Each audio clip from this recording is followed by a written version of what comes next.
Good morning. Ngayon katapusan na ng January, bukas February na. At birthday nga pala ng auntie ko, turning 100 years old na siya. So, napakapalad niya. Ang nanay ko is 92, siya naman is 100 years old. Ito, maulan dito sa amin. At napakasaya ko. Kasi kahit pa paano, meron silang communication. Nag-uusap sila ito sa cellphone o nagingitian sila. Alam mo yung gano'n, napakalabing nilang magkakapatid. Sana humaba rin yung buhay ko. Lahat naman tayo, di ba?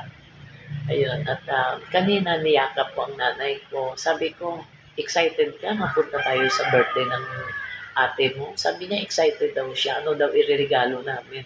Sabi ko, wala rin na siguro natin kailangan magregalo. Eh, mayaman naman yan sila.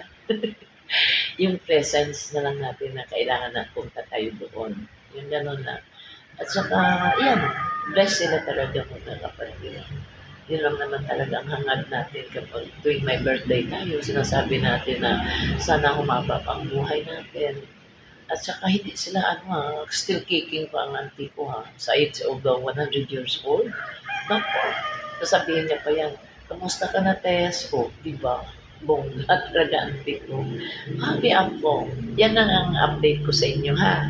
At saka next naman pag nag-birthday siya, mag-kwento naman ako sa inyo.